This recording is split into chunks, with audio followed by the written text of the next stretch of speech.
strike. Don't be in awe of Ares. He's nothing but a shifty lout. And when Diomedes thrust next, she drove his spear home to the pit of Ares' belly, where the kilt piece covered it. Ares quickly scaled the heights of Olympus, sat down sulking beside Cronian Zeus, showed him the immortal blood oozing from his wound, and whined these winged words. "Father Zeus, doesn't it infuriate you to see this violence? We gods get the worst of it from each other whenever we try to help out men." And Zeus, from under thunderhead brows, "Shifty lout, don't sit here by me and whine. You're the most loathsome god on Olympus. You actually like fighting and war. You take after your hard-headed mother, Hera. I can barely control her either. Be that as it may, I cannot tolerate your being in pain." And he called upon Paean to doctor his wound. Then back to the palace of great Zeus came Argive Hera and Athena the protector, having stopped brutal Ares from butchering men. By Friedrich Nietzsche. Against war, it can be said, it makes the victor stupid, the defeated malicious. In favor of war, through production, these two effects it barbarizes and therefore makes more natural. It is the winter or hibernation time of culture. Mankind emerges from it stronger for good and evil. By Fyodor Dostoevsky. Without war, human beings stagnate in comfort and affluence, and lose the capacity for great thoughts and feelings. They become cynical and subside into barbarism. And lastly, by Ralph Waldo Emerson. Nature has made up her mind that what cannot defend itself shall not be defended.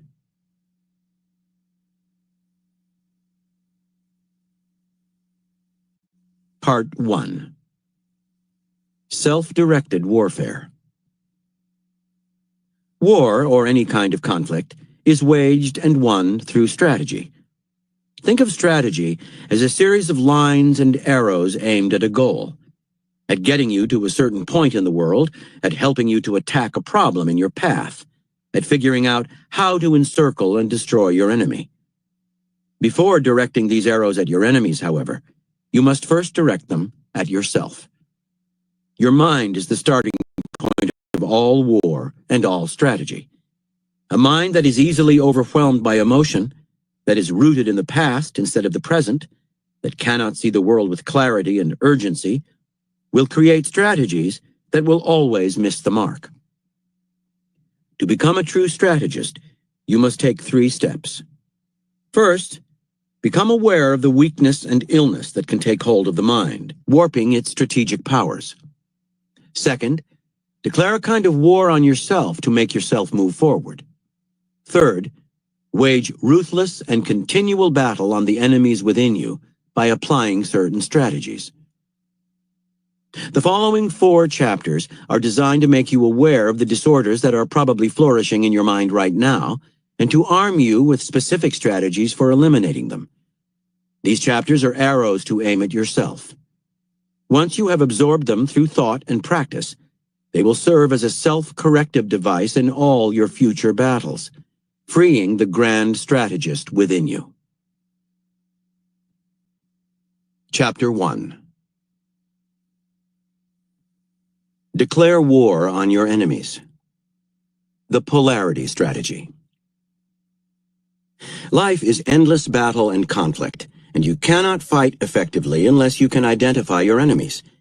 People are subtle and evasive, disguising their intentions, pretending to be on your side. You need clarity. Learn to smoke out your enemies, to spot them by the signs and patterns that reveal hostility. Then, once you have them in your sights, inwardly declare war. As the opposite poles of a magnet create motion, your enemies, your opposites, can fill you with purpose and direction. As people who stand in your way, who represent what you loathe, people to react against, they are a source of energy. Do not be naive.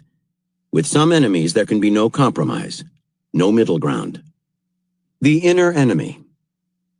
In the spring of 401 BC, Xenophon, a 30-year-old country gentleman who lived outside Athens, received an intriguing invitation. A friend was recruiting Greek soldiers to fight as mercenaries for Cyrus, brother of Persian king Artaxerxes, and asked him to go along. The request was somewhat unusual. The Greeks and the Persians had long been bitter enemies. Some 80 years earlier, in fact, Persia had tried to conquer Greece. But the Greeks, renowned fighters, had begun to offer their services to the highest bidder, and within the Persian Empire, there were rebellious cities that Cyrus wanted to punish. Greek mercenaries would be the perfect reinforcements in his large army. Xenophon was not a soldier. In fact, he had led a coddled life, raising dogs and horses, traveling into Athens to talk philosophy with his good friend Socrates, living off his inheritance. He wanted adventure, though, and here he had a chance to meet the great Cyrus, learn war, see Persia. Perhaps when it was all over, he would write a book. He would go not as a mercenary, he was too wealthy for that, but as a philosopher and historian. After consulting the oracle at Delphi, he accepted the invitation. Some 10,000 Greek soldiers joined Cyrus's punitive expedition. The mercenaries were a motley crew from all over Greece, there for the money and the adventure.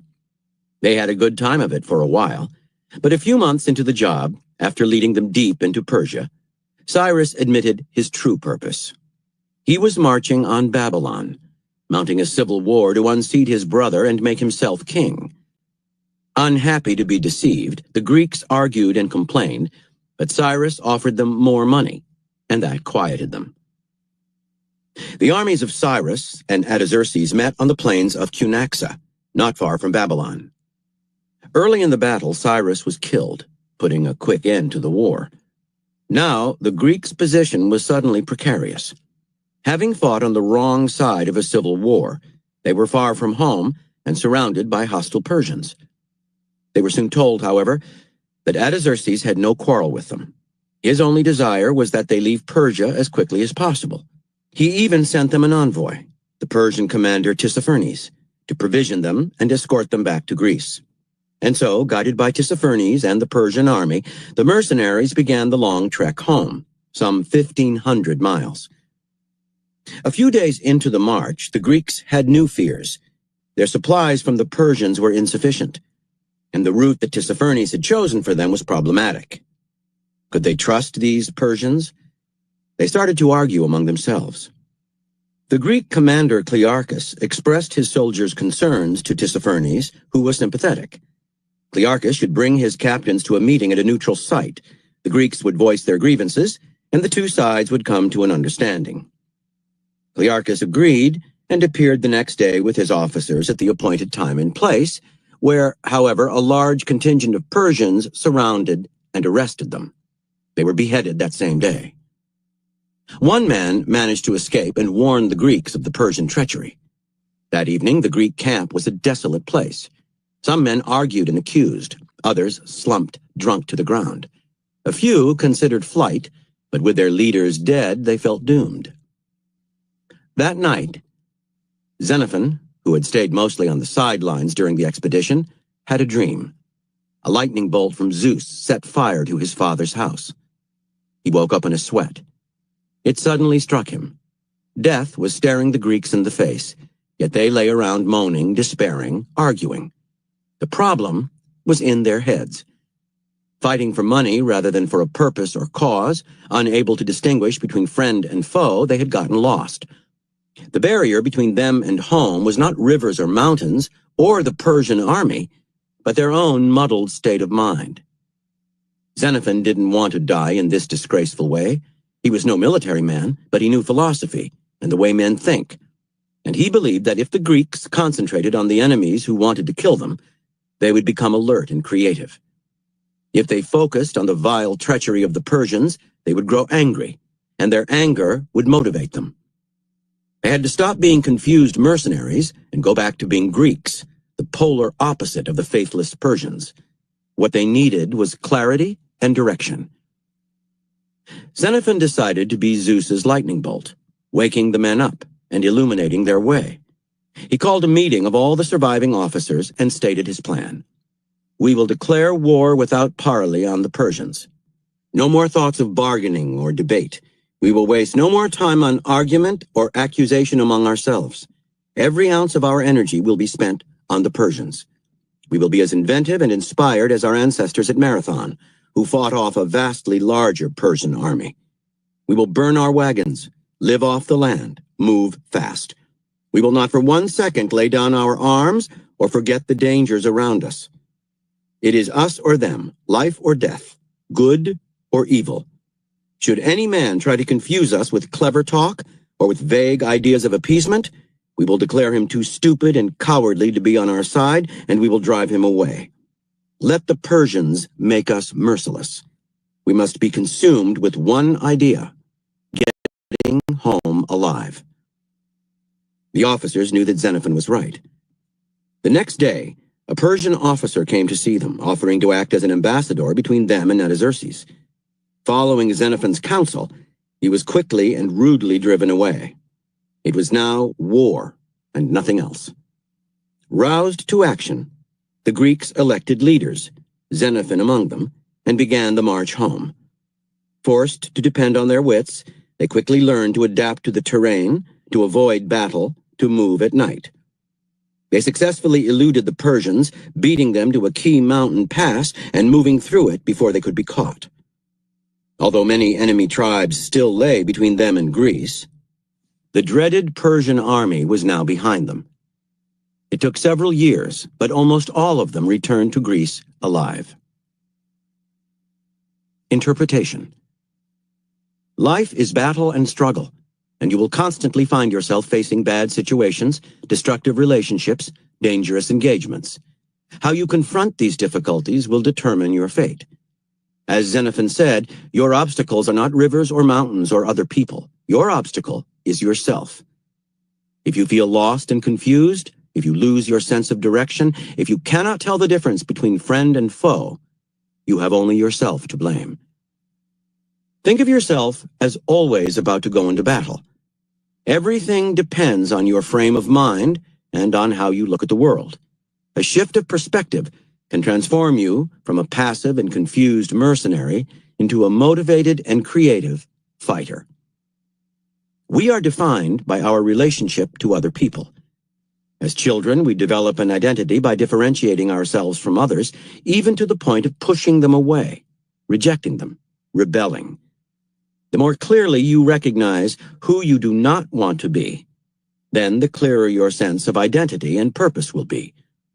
Without a sense of that polarity, without an enemy to react against, you are as lost as the Greek mercenaries. Duped by other people's treachery, you hesitate at the fatal moment and descend into whining and argument. Focus on an enemy. It can be someone who blocks your path or sabotages you, whether subtly or obviously. It can be someone who has hurt you, or someone who has fought you unfairly. It can be a value or an idea that you loathe and that you see in an individual or group.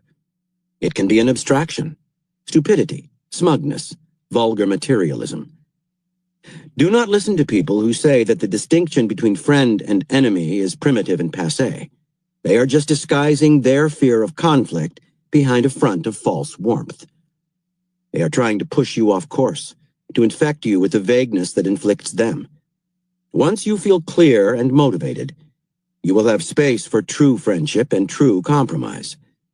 Your enemy is the polar star that guides you. Given that direction, you can enter battle.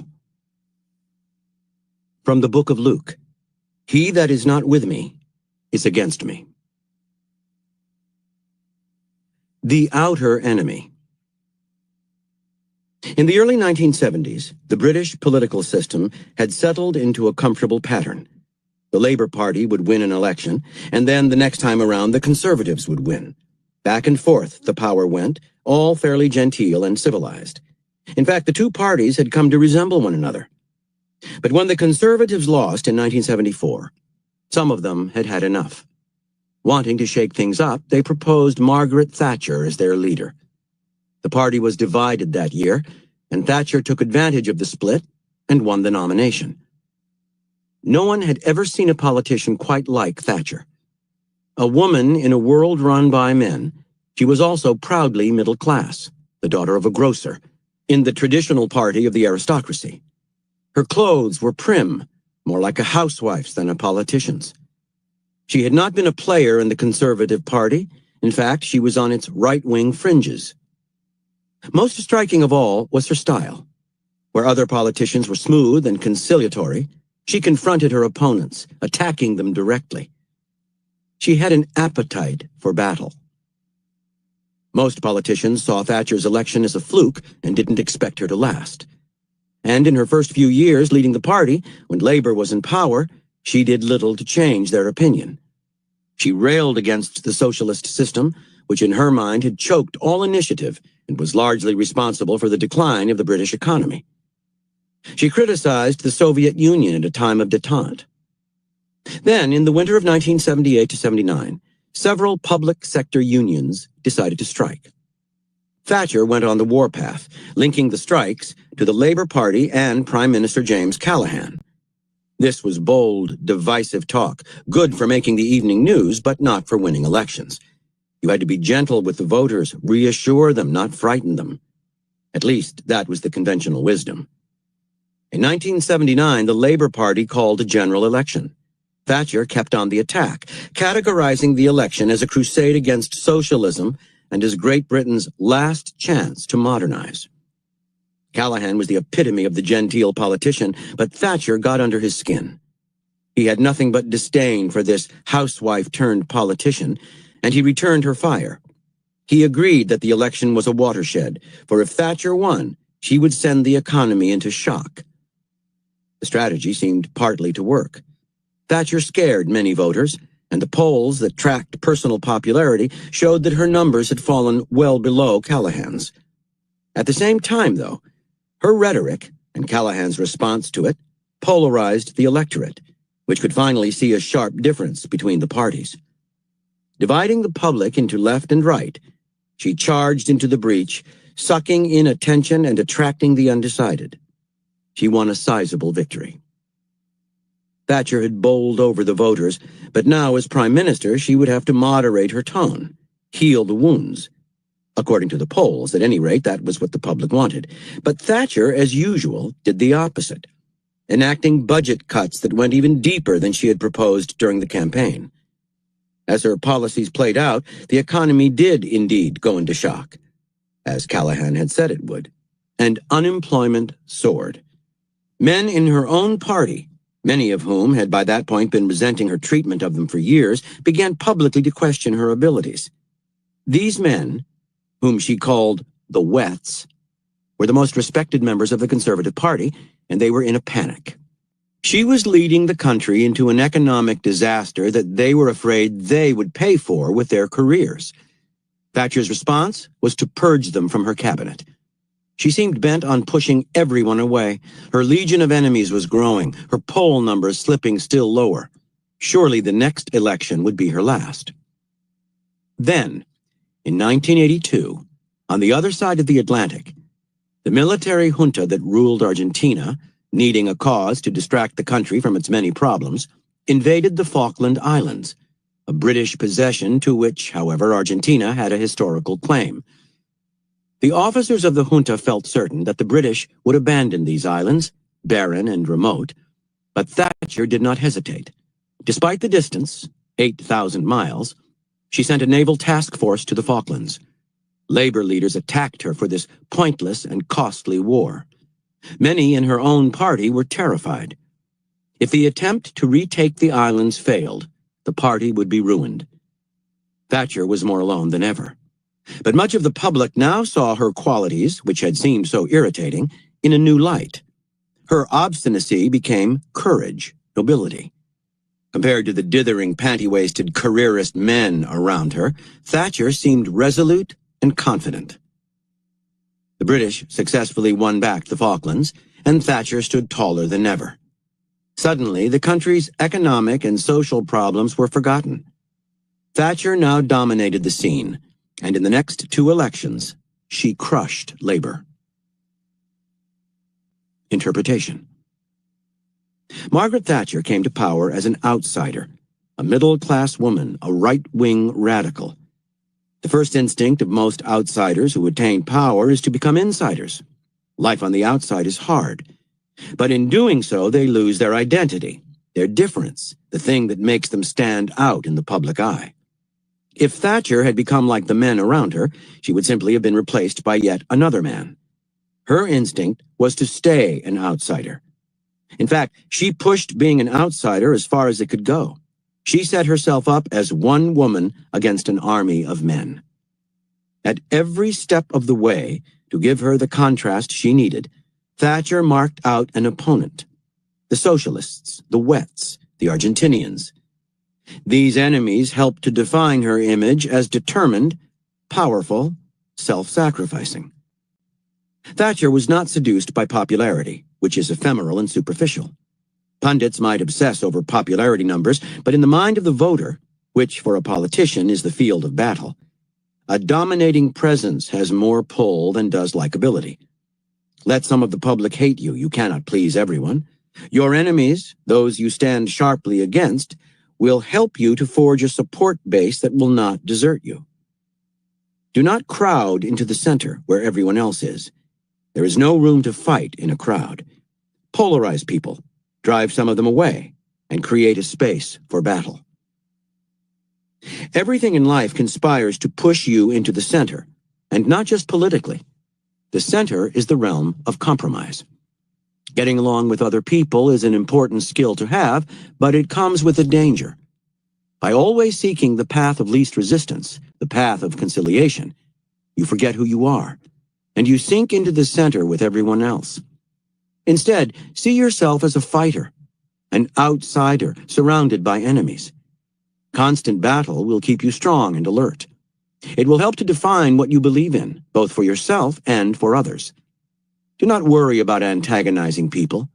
Without antagonism, there is no battle, and without battle, there is no chance of victory.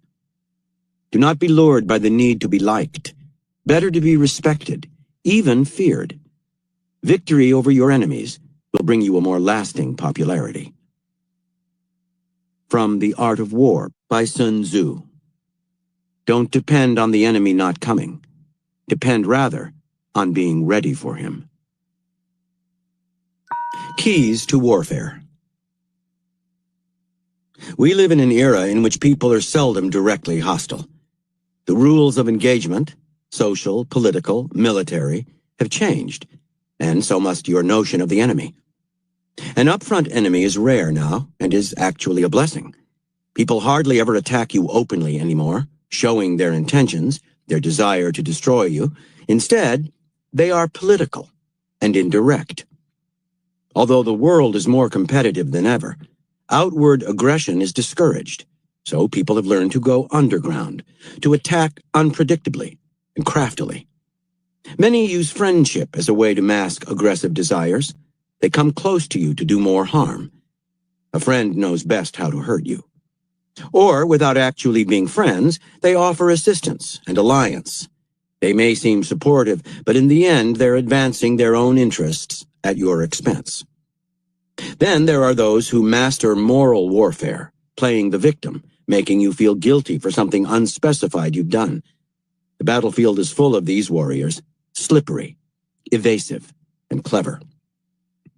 Understand, the word enemy, from the Latin inimicus, not a friend, has been demonized and politicized. Your first task as a strategist is to widen your concept of the enemy, to include in that group those who are working against you, thwarting you, even in subtle ways. Sometimes indifference and neglect are better weapons than aggression because you can't see the hostility they hide. Without getting paranoid, you need to realize that there are people who wish you ill and operate indirectly. Identify them, and you'll suddenly have room to maneuver. You can stand back and wait and see, or you can take action, whether aggressive or just evasive, to avoid the worst. You can even work to turn this enemy into a friend. But whatever you do not be the naive victim. Do not find yourself constantly retreating, reacting to your enemy's maneuvers. Arm yourself with prudence, and never completely lay down your arms, not even for friends. People are usually good at hiding their hostility, but often they unconsciously give off signals showing that all is not what it seems. One of the closest friends and advisors of the Chinese Communist Party leader Mao Zedong was Lin Biao, a high-ranking member of the Politburo and possible successor to the chairman. In the late 1960s and early 70s, though, Mao detected a change in Lin. He had become effusively friendly. Everyone praised Mao, but Lin's praise was embarrassingly fervent. To Mao, this meant that something was wrong. He watched Lin closely and decided that the man was plotting a takeover, or at the very least, positioning himself for the top spot. And Mao was right. Lin was plotting busily. The point is not to mistrust all friendly gestures, but to notice them. Register any change in the emotional temperature. Unusual chumminess, a new desire to exchange confidences, excessive praise of you to third parties, the desire for an alliance that may make more sense for the other person than for you. Trust your instincts. If someone's behavior seems suspicious, it probably is. It may turn out to be benign, but in the meantime, it is best to be on your guard. You can sit back and read the signs, or you can actively work to uncover your enemies.